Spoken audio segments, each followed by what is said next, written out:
So I just did that quick video on Instagram about resistance as the roadmap, and Spirit said, keep going. um, and I was like, no, Spirit, because I already did all this work. Y'all hear those trucks? I already did this work, for the workshop itself. We've done all this prep work and blah, blah, and I don't want to overdo it. And what I heard was, keep going. So, got my favorite cup, put my glasses on because it's serious. And I'm just going to talk for a few more minutes about that same topic about resistance as a roadmap, and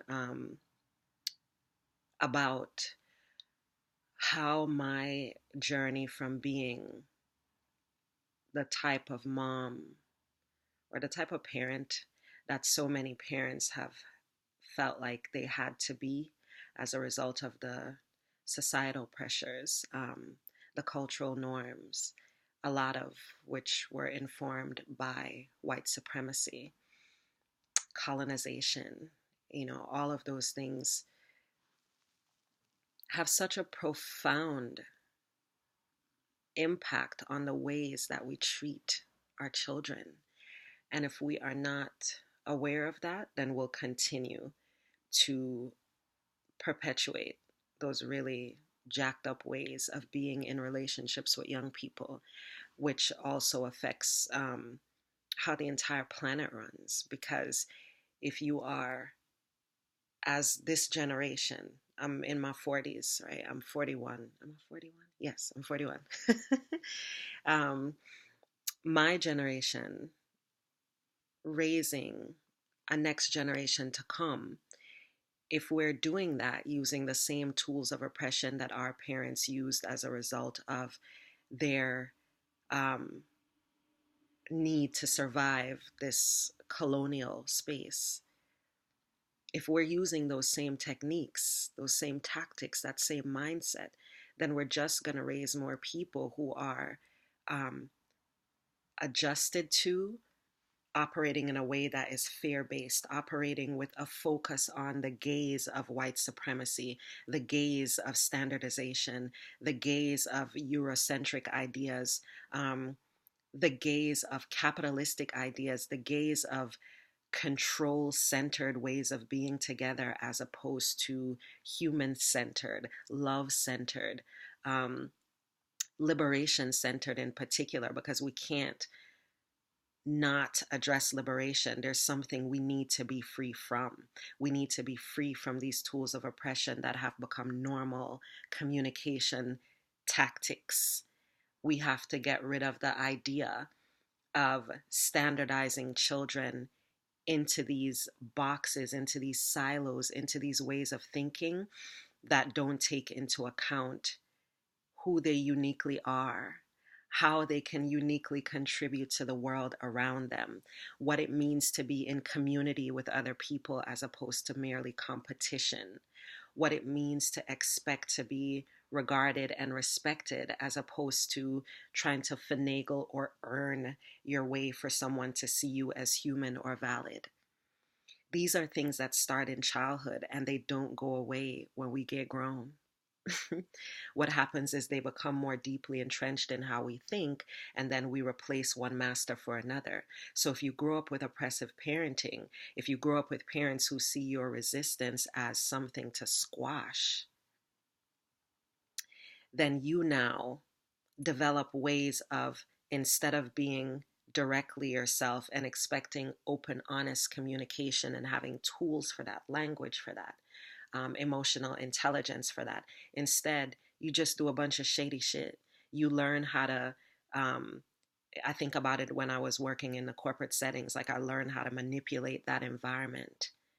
We learn how to be manipulative. We learn how to circumvent systems, high key, low key, as opposed to developing systems that actually work for who we are, systems that will eventually make us less reliant on these other systems. Which is why I don't focus in my work in parenting. I don't focus on trying to convince parents who want to continue to use these tactics, or educators who want to, reform it inside the system. For me, I don't see my place in that. I don't see my children's place in that, because we need something totally outside of this colonial mindset. We need something that allows us to recognize what it means to be human together, what it means when I'm no longer saying to my child, um, you can't show up like this because people won't understand it.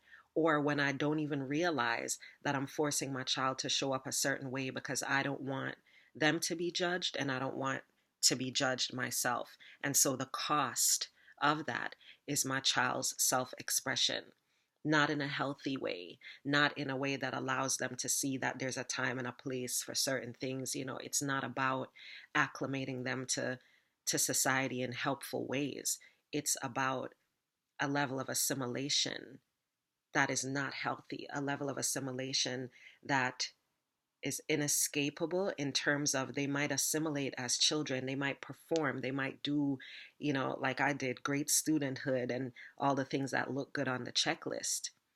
But at some point in their adult journey, what's going to happen with the child that you're raising in this way is that they're going to have to face themselves. They're going to come to terms with never feeling at home in their own bodies.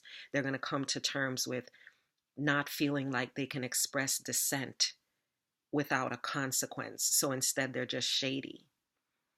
You're going to raise adults who don't know how to communicate with other adults in their lives because they don't want to, because they want to avoid conflict, or because they think disagreement means that somebody's not going to like them, or that they're not going to be with the right people, or that they're going to be judged in ways that make it harder for them to be who they want to be in society. The sort of things that happen in school. If you don't show up like this, then you're going to be punished. If you show up like this, the way that people approve, then you're going to be rewarded.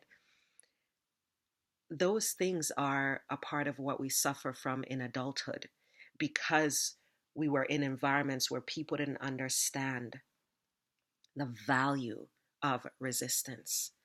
And so when Marley and I do this workshop, I know for me, one of the big things that I'm going to be talking about is resistance. Marley is really focused on talking about what it means to be ourselves together. And I think resistance is a big part of that. When you're willing and able to say to somebody, no, or what Marley used to say when she was little, I very not. Marley, we're going to do such and such. I very not do such and such. And that shit used to drive me crazy. And now I think back about her willingness to express what's okay for her and what's not okay for her. And not that it means that I'm always going to agree with her or be like, okay, because you don't want to, you won't. That's not what we're saying. But what I am saying is that I am learning how to recognize resistance as my guide, as her parent. It's a guide for me to say what isn't working for this person and how can I communicate to them that they are heard, that they are valued, that their feelings are valued, and that their resistance is something that I listen to, and then go into whatever it relates to in that moment, right? Address that specific thing from that space, as opposed to, no, she didn't. Or if this kid talks to other adults like this is going to happen. Or I ain't got time for the resistance because blah, blah, blah. What? Listen, these systems that are intact are dependent on us not having time to raise our children from mindful, present spaces. Because when we do that, y'all, when we look at resistance, when we really examine our relationship with resistance, it also allows us to embrace our own resistance and to find ways to be ourselves in our relationships that will then force us, for lack of a better term, and force in a good way, force us to start to find new ways of communicating our needs, because we're no longer relying on force and pressure and avoidance and shady tactics, the same ones we learned growing up. So yeah,